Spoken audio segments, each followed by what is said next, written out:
살아계신 주의 영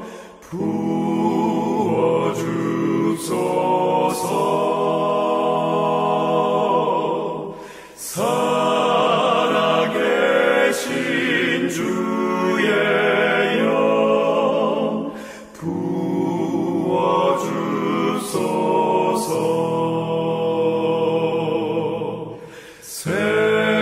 새로 지은 내 마음 속에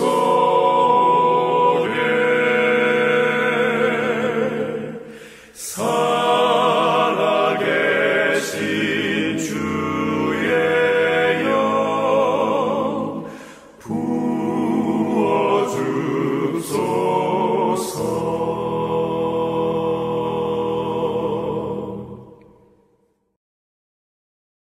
항상 저희 마음속에 살아계셔서 온전히 하나님의 백성으로 살아가길 원하시는 아버지 하나님께 찬양과 경배를 드립니다. 오늘은 하나님의 창조 섭리를 알고 안식일의 복을 누리는 거룩한 날입니다. 안식일을 맞아 지난 한 주간의 잘못된 일들을 아버지 하나님 용서하여 주시고 예배를 통하여 신령한 믿음으로 주님을 만나는 귀한 시간이 되게 하여 주시옵소서. 아버지 하나님, 이 시간 간절히 원하옵기는 우리 사우스베이 교회를 지켜주시고 사랑하는 성도들 가정을 지켜주시옵소서. 모두 궁금하고 그립습니다. 저희 교회가 계획하고 바라는 일이 있습니다. 9월에 온라인 전도 집회가 있는데 그때는 교회에서 모두 만났으면 좋겠습니다. 전도 집회를 놓고 저희 온 성도가 기도하고 기대하며 기다리고 있습니다. 그동안에 저희가 구도자들을 위해 기도하며 교제를 나누는데 그들 마음을 성령께서 움직여 주셔서 이 집회 기간 동안 그들이 주님을 알고 이 진리를 알아 살아가는 삶의 소망이 주님께 맞춰지길 간절히 원합니다. 저희가 누구를 아느냐, 누구를 따라가느냐에 따라 삶의 방향이 정해지는 이 시점에 모든 사람이 구원에 이르기를 원하시는 주님의 소원에 저희 이름이 하늘 생명책에 기록되기를 간절히 바랍니다. 또한 요즘 개인의 신앙을 유지하기에 어려운 환경에 처해 있습니다. 오로지 홀로 감당해 나가야 되는 이 믿음에 영적 유치가 어디까지 왔는지 자신을 돌아보며 영원한 복음을 깨닫고 순종하며 이 외로운 싸움에 주님께서 힘을 주시길 원합니다. 고아와 같이 버려두지 아니하고 너희에게로 오리라 하신 이 약속의 말씀을 믿고 기다립니다. 바른 의도로 구하는 자는 반드시 성령을 받게 되고 구하는 자에게 성령을 주시지 않겠느냐는 약속의 말씀을 믿고 구합니다. 저희에게 성령을 주시옵소서. 성령을 받아야만 마지막 때에 선한 싸움 싸우고 이 하늘에서 저 하늘로 창조주 전하며 영원한 복음을 담대히 전할 수 있습니다. 저희에게 힘을 주시옵기를 간절히 바라고 원합니다. 이 시간에도 귀한 생명의 말씀을 받습니다. 말씀 전하는 목사님께도 함께 하셔서 늘 성령 충만과 건강으로 귀한 사명 잘 감당하게 하시고 주신 말씀이 저희의 삶에 적용되어 온전히 주님께 굴복하고 순종하는 의로운 백성이 되길 간절히 바랍니다. 이 시간에 힘차게 외쳐봅니다. 주님의 재림은 우리의 소망입니다. 감사드리며 모든 말씀, 모든 이름 위에 뛰어나신 이름 예수 그리스도의 이름으로 간절히 기도드리옵나이다. 아멘.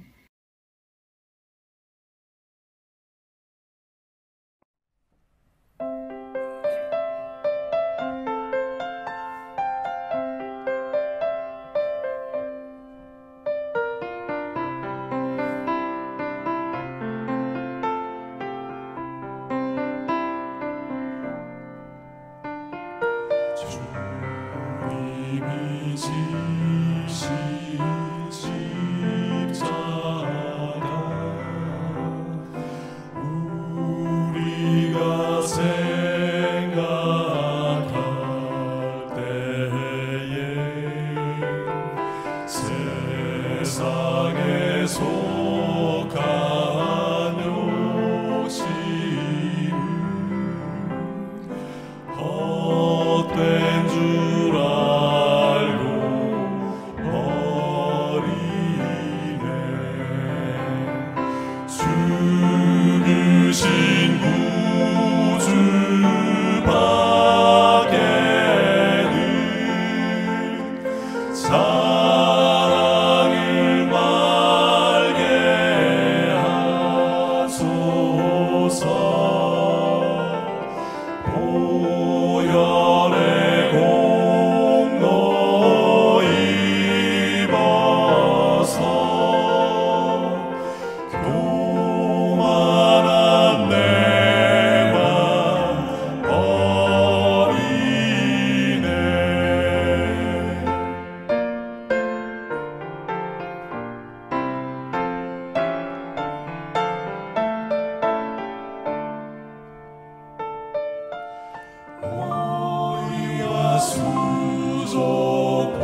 행복한 안식일입니다.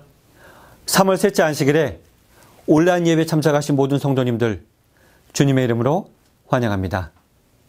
저는 오늘 말씀의 제목을 망하는 나라에서 밭을 삽니다 라는 제목으로 예레미야 32장 1절부터 15절에 있는 본문의 말씀을 토대로 이 시대에 하나님께서 주신 희망의 메시지를 살펴보고자 합니다. 성경에서 예레미야 선지자는 성도님들 잘 아시다시피 눈물의 선지자였습니다. 그의 나이 60이 다 되도록 독신으로 살아왔고 이미 다니엘과 그의 세 친구 에스겔 등 참으로 그 나라에서 쓸만한 젊은 인재들은 바벨론 포로에 잡혀갔습니다.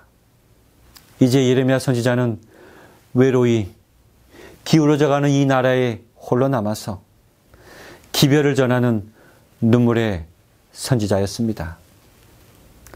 여러분께서 잘 아시다시피 기원전 587년 남방 유대의 마지막 왕인 시드기야 왕이 바벨론 제국에 대하여 배반과 음모의 정책을 펼쳤습니다. 이에 마음이 들지 않았던 이 바벨론 제국의 왕 느부갓네살이 병사들을 데리고 와서 지금 예루살렘을 에워쌌습니다. 이 나라는 세력을 잃었고 이제 얼마 안 있어서 남방 유다는 망할 것입니다.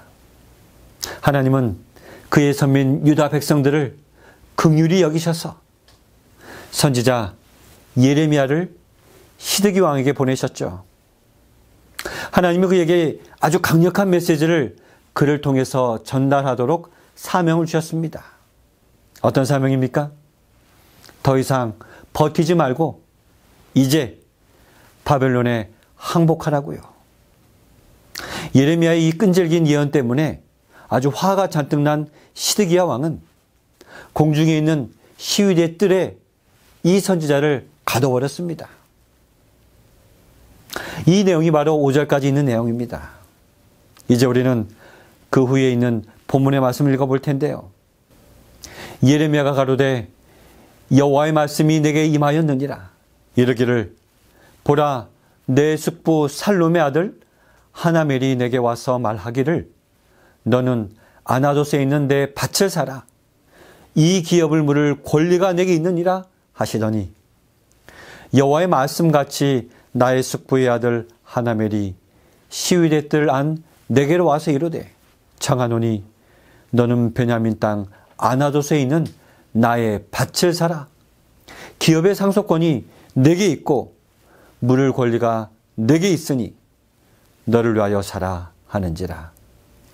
내가 이것이 여호와의 말씀인 줄 알았으므로 내 숙부의 아들 하나멜의 아나돗에 있는 밭을 사는데 은 17세겔을 달아주되 증서를 써서 임봉하고 증인을 세우고 은을 저울에 달아주고 법과 규례대로 임봉하고 임봉치 아니한 매매 증서를 내가 취하여 나의 숙부의 아들 하나멜과 매매 증서에 인친 증인의 앞과 시위대 뜰에 앉은 유다 모든 사람 앞에서 그 매매 증서를 마세아의 손자 네리야의 아들 바룩에게 붙이매.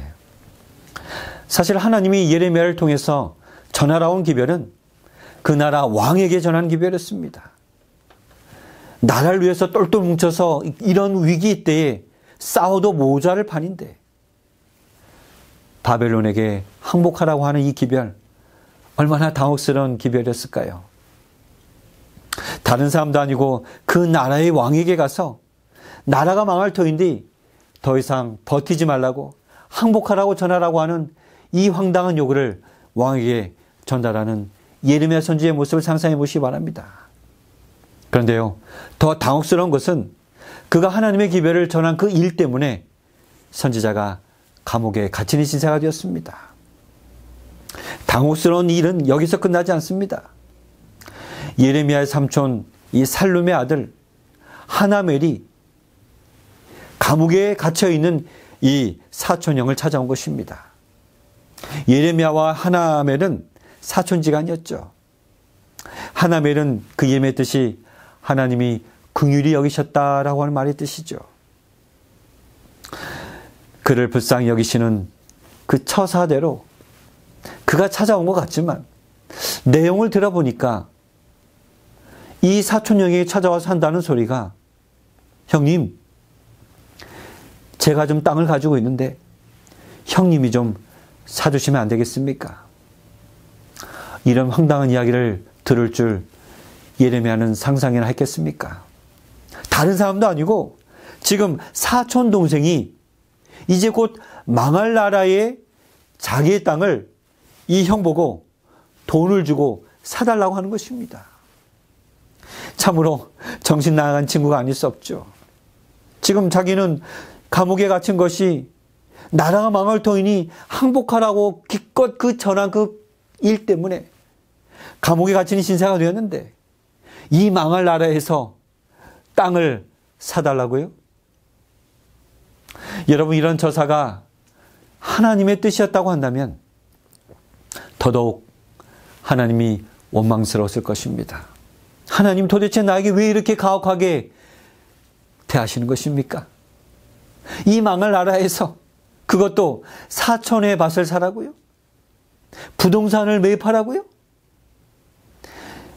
차라리 이런 때는 현금을 확보하는 것이 최선의 방법인데요. 당시에는 화폐가 없었고 은이 현금처럼 통용되었던 시기였기 때문에 은을 주고 땅을 산다고 하는 것은 바보 같은 짓입니다. 그런데 저는 성경 말씀 8절 후반부를 읽고 나서 잠시 그의 어쩌면 당혹스러운 마음이 좀 정리되는 기분을 느끼지 않았을까 생각하게 되었는데요. 그리고 저는 이 말씀이 오늘 우리에게 귀한 말씀이 되는지 생각해 보게 되는 시간이 되기를 바라는 것입니다. 8절 후반입니다. 내가 이것이 여호와의 말씀인 줄 알았으므로. 전 이 묵상하면서, 이 구절 묵상하면서 예레미야는 비록 현실은 당혹스러운 현실로 넘쳐졌지만 하나님이 내다보시는 희망의 메시지를 예레미야가 보았다고 하는 말 여러분 보셨습니까? 자기에 대하여 좀 당혹스럽게 한 이 처사에 대하여 이 모든 것이 하나님의 말씀인 줄 그는 알았다라고 표현하고 있는 것입니다. 여러분, 예레미야가 만약에 이 어려운 상황을 보고 불평하였다고 한다면 그에게 땅 구매 사건은 어쩌면 그의 신앙의 임계점이 되었을 것입니다. 지금 그렇지 않아도 힘들어 죽겠는데 하나님께서 왜 이런 것들로 나를 힘들게 한단 말인가? 불평할 수 있었습니다. 감정을 추스리지 못하고 아주 폭발했을 가능성도 많았을 것입니다. 이와 같이 우리가 종종 만나는 사람들, 그들 중에는 뭔가 속으로는 아주 꼭꼭 쌓아놓듯이 신앙하는 사람들을 우리는 종종 만나게 됩니다. 그런 사람들은 어느 날 아주 사소한 일에도 인해 참지 못하고 임계점이 드러나서 폭발하는 감정을 추스리지 못하는 경우를 보게 되지 않습니까? 그 사건이 문제가 아니라 그 전에 쌓아두었던 것들이 폭발한 것입니다. 예레미야는 이 모든 것이 하나님의 말씀임을 알았으므로 그 마음에 불만을 쌓아놓지 않았습니다.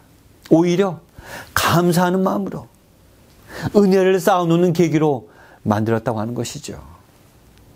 그 은혜가 쌓이고 쌓여서 마지막 가장 당혹스러운 일도 은혜의 임계점이 되게 했다고 하는 신앙의 고귀함.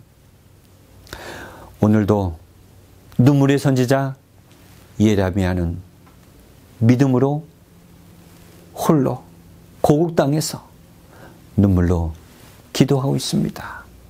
예레미야 선지자는 나라를 잃은 이 70년 기간 동안에 백성들의 눈물을 보고 기도하고 있었던 것입니다. 쓸만한 사람들이 다 포로로 잡혀갔고 이제 별 볼 일 없는 사람들이 남아 있습니다. 그들은 아주 적은 무리였습니다. 스스로를 그들은 남은 무리라고 말하고 있는 것입니다. 그 남은 무리들이 예레미야에게 찾아와서 기도해달라고 요청합니다. 당신의 하나님 여호와께서 우리가 마땅히 갈 길과 할 일을 보이시기를 원한다라고 예레미야에게 간구하고 있습니다. 저는 이 성경 말씀을 보면서 이 마지막 시대에 하나님이 남은 자들을 통하여 일하시기 원한다는 그 분명한 메시지를 다시 한번 확인하였습니다. 여기 뭐라고 기록되어 있습니까? 그들이 마땅히 갈 길과 할 일을 보여달라. 이 땅의 남은 무리들, 하나님은 그들에게 마땅히 갈 길과 할 일을 오늘 본문의 말씀을 통하여 보여주시기를 간절히 바랍니다. 우리가 마땅히 갈 길과 할 일에 대하여 첫 번째 본문을 통해서 묵상할 수 있는 주제는 바로 우리가 내일을 바라보면서 오늘을 살자고 묵상해 보았습니다. 예레미야 선지자는 내일의 희망으로 바라보면서 밭을 샀죠. 비록 오늘은 억울하고 그의 삶에서 당혹스러운 일들이 많이 있었지만 결국 그 선지자는 자신의 감정대로 살지 아니었고 하나님의 약속에 의지하여서 믿음으로 미래의 밭을 산 것입니다.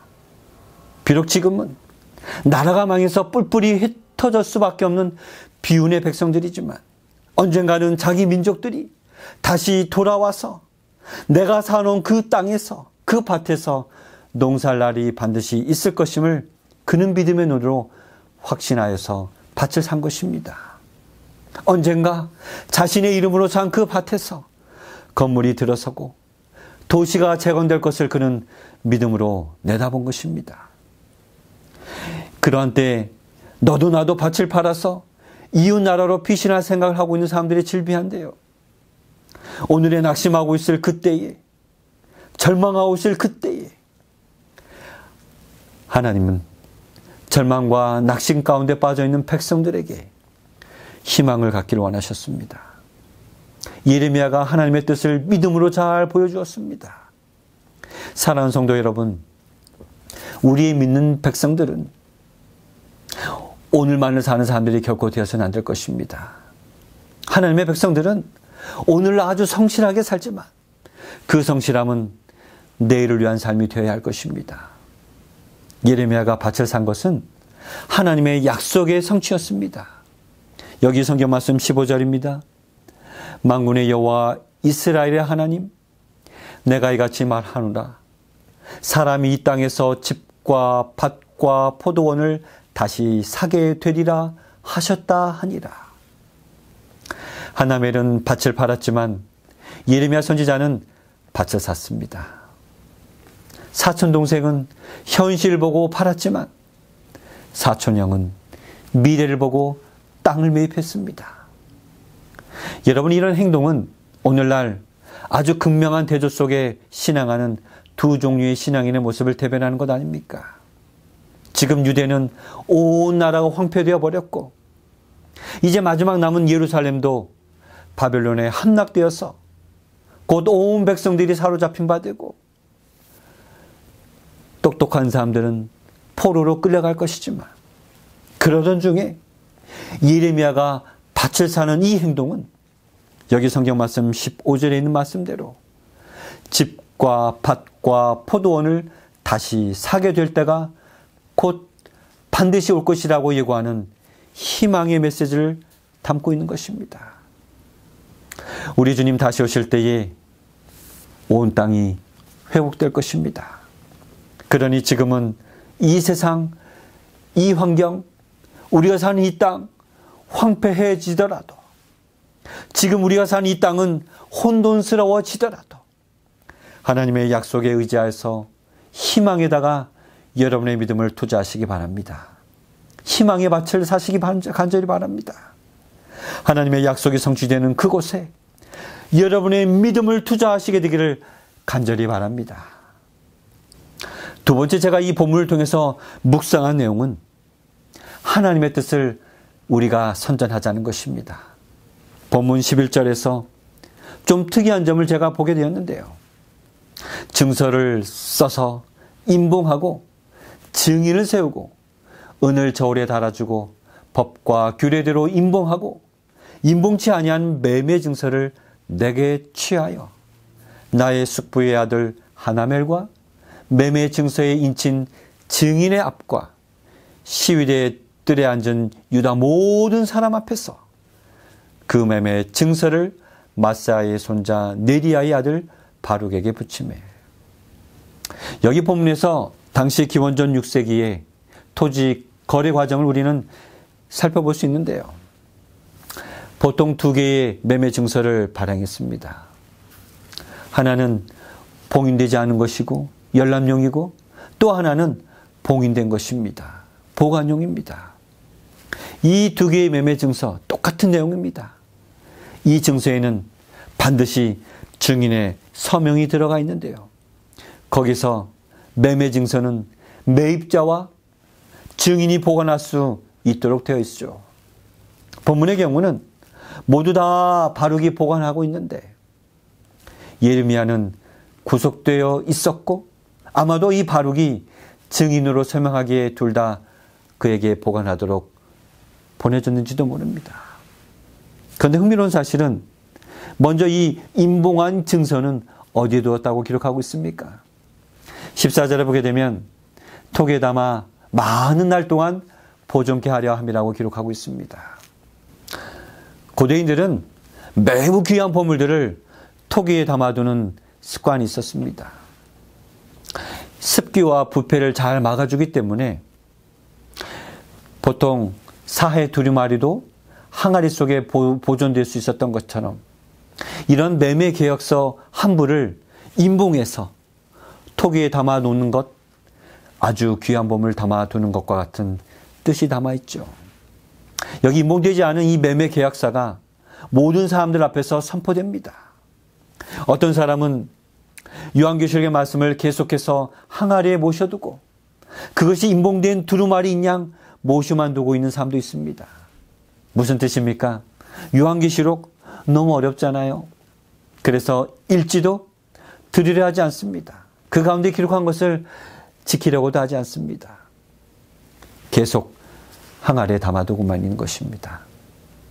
하나님은 코로나 이후로 어쩌면 더욱 당혹스럽고 혼돈스럽고 포스트 코로나 시대를 살아가는 우리 모든 사람들에게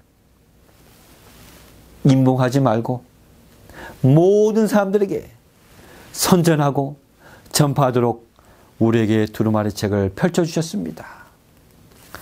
당혹스러운 이 세상 속에서 요한은 기록하였습니다. 기독교인들이 흔히 생각하는 이 요한계시록은 그러므로 결코 임봉된 책이 아닙니다. 이 책은 임봉해서 항아리 속에 고이고이 모셔둬야 될 그 책이 아닌 것입니다. 오히려 이 책은 많은 사람들에게 펼쳐서 이 기록된 말씀을 읽는 자와 그리고 듣는 자와 그 가운데 기록한 것을 지키는 자들이 복이 있다고 하신 그 말씀처럼 꺼내어서 읽고 깨닫는 사람에게 축복이 보장된 책이죠. 하나님은 이 마지막 시대에 온 세상에 전파해야 될 이 우주적인 메시지, 새 천사의 기별을 요한계시록을 통해서 계시해 주셨죠. 더 이상 이 계시록에 있는 말씀은 임봉된 책으로 모셔두지 말고 이 예언의 말씀을 읽는 자와 듣는 자들과 그 가운데 기록한 것을 지키는 자들에게 복이 있다고 하시면서 요한을 통해서 계시해 주셨습니다. 누가 이 예언의 말씀을 선전하도록 사명을 받은 자들입니까? 요한계시록에 보게 되면 그들의 정체성에 대해서 그들은 하나님의 계명을 지키고 예수의 증거를 가진 자, 곧 남은 자들이라고 분명히 말씀하고 계십니다. 그들이 이 사명을 완수해야 될 책임을 가진 사명을 가진 자들이라고 분명히 말씀하고 계십니다. 마치 예레미야가 임봉하지 않은 그 매매 증서를 모든 사람 앞에서 공포하고 선전해야 될 그런 똑같은 사명을 가진 자들. 그들이 바로 남은 땅에서 황폐화된 이 세상 속에서 전해야 될 사명을 받은 남은 자들인 것입니다. 여기 우리의 사명이 기록되어 있습니다. 우리의 사명이 명시되어 있습니다. 실제로 남방 유다가 멸망하고 쓸만한 사람들은 다 바벨론 포로로 끌려가지 않았습니까? 누가 이 황폐화된 유다 땅에서 남아서 계속해서 하나님의 말씀을 선전하고 기도해야 할까요? 예레미야 53장 15절 16절에 있는 말씀입니다. 시위대 장관 느부사라단이 백성 중 빈한한 자와 성중에 남아있는 백성과 바벨론 왕에게 항복한 자와 무리에 남은 자를 사로잡아 옮겨가고 빈천한 국민을 남겨두어 포도원을 다스리는 자와 농부가 되게 하였더라. 여러분, 이 본문에 있는 말씀을 보게 되면 누가 남겨져 있습니까? 빈천한 국민. 그들이 그 황폐화된 땅에서 포도원을 다스리는 농부가 되게 하겠다고 남겨주었다고 하는 것입니다. 이 황폐한 땅에서 예레미야와 함께 이 남겨진 땅에서 남겨진 자들이, 남은 무리들이, 빈천한 국민들이 받은 사명, 포도원을 돌보는 농부의 사명인 것입니다. 포도원직인 것입니다. 황폐화된 이 땅에서 그 남은 무리들이 예레미야에게 기도해달라고 오늘 요청합니다.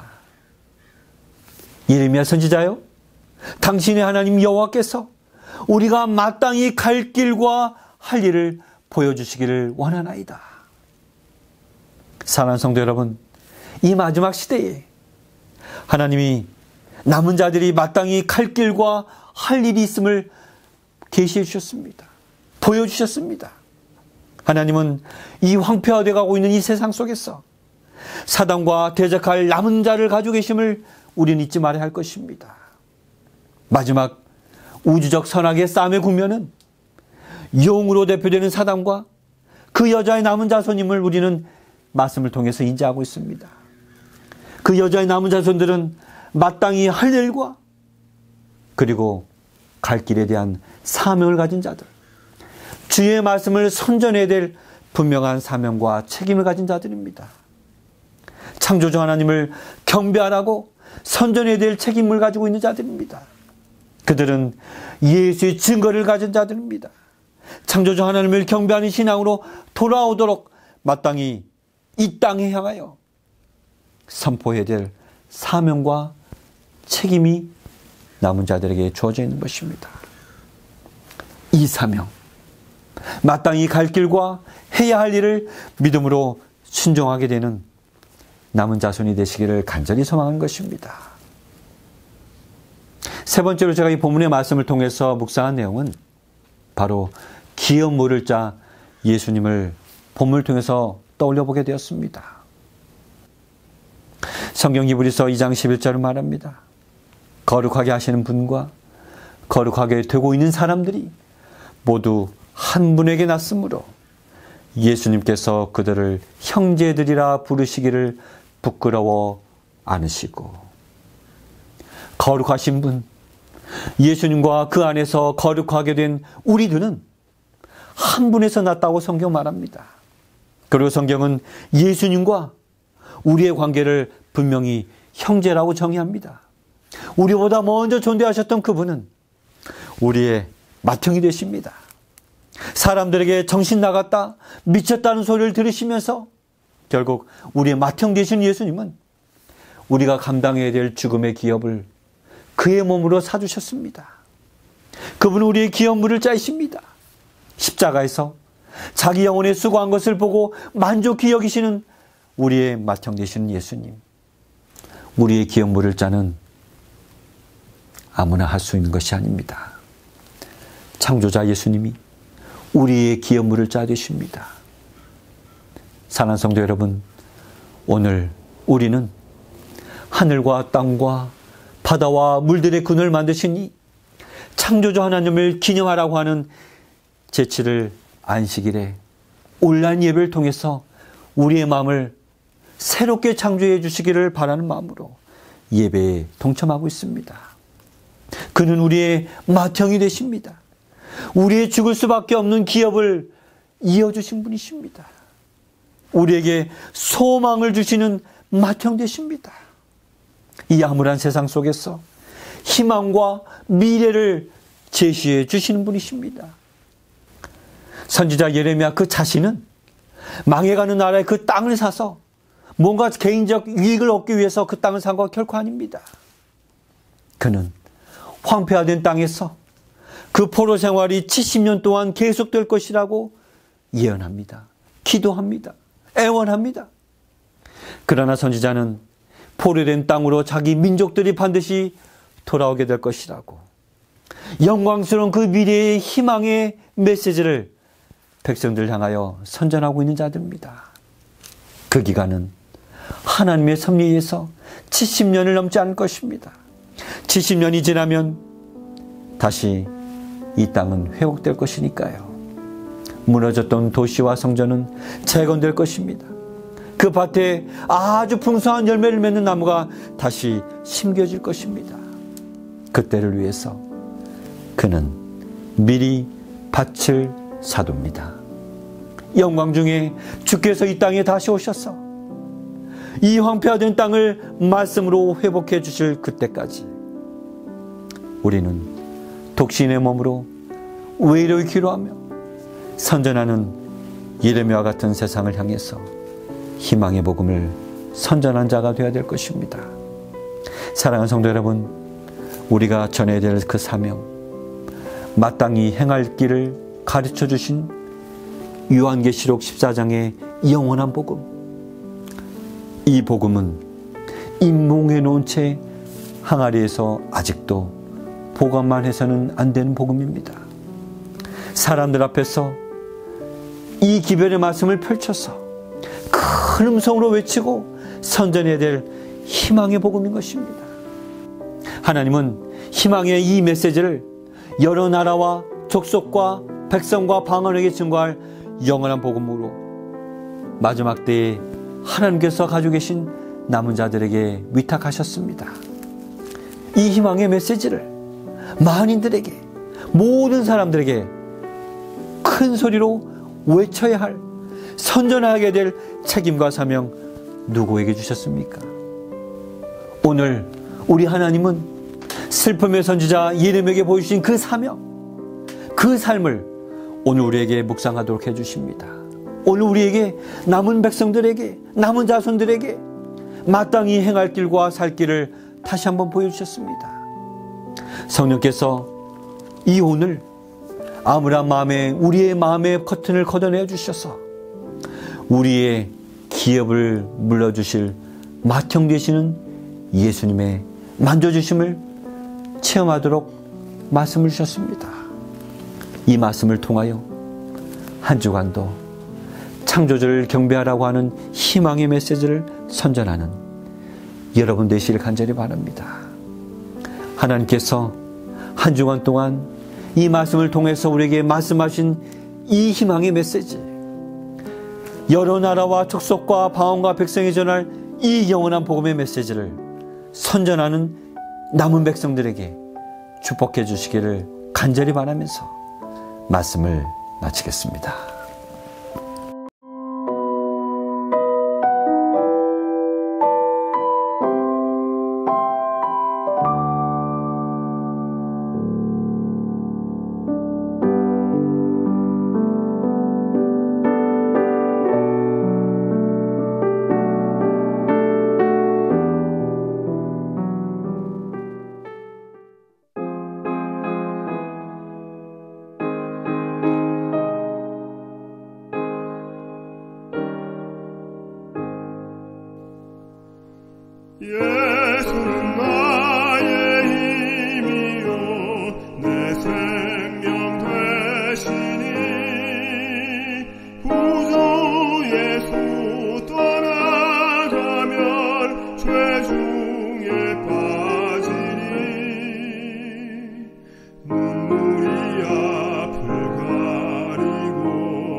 그의 은혜 간구하면 풍성히 받겠네.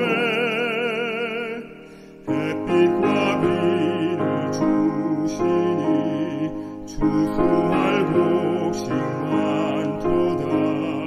기쁜 열매 주시니는 주 예수. 예수는 나의 힘이요 내 소망 되시니 예수께서 재림할 때 곧 영생 얻으리. 한없는 복을 주시고 영원한 기쁨 주리니 나의 생명 나의 기쁨 주 예수. 하늘에 계신 우리 아버지 하나님, 오늘 온라인 예배를 통해서 주께서 우리의 기업 물을 자 되심을 되새기며 예배하는 시간 허락해 주시니 감사합니다. 혼돈스러운 일들이 이 땅에서 지속적으로 일어나고 또 우리 마음속에서 억제할 수 없는 감정의 변화를 느낀다 할지라도 그것이 은혜의 임계점임을 깨닫고 순종함으로 주께서 명하신 희망의 밭을 사도록 오늘 우리의 마음을 인도하여 주시고 축복하여 주시옵소서. 한 주간도 이 마지막 시대에 구별해 놓으신 남은 자들에게 전파하라고 명하신 희망의 기별, 영원한 복음을 선전하며 전파하는 자 되도록 인도하여 주시옵소서. 여기 우리의 마음과 예물을 주님께 드립니다. 받아주시고 우리가 한 주간 더욱 성령 안에서 기도하며 성령 안에서 기뻐하는 삶 살도록 축복 내려 주시옵소서.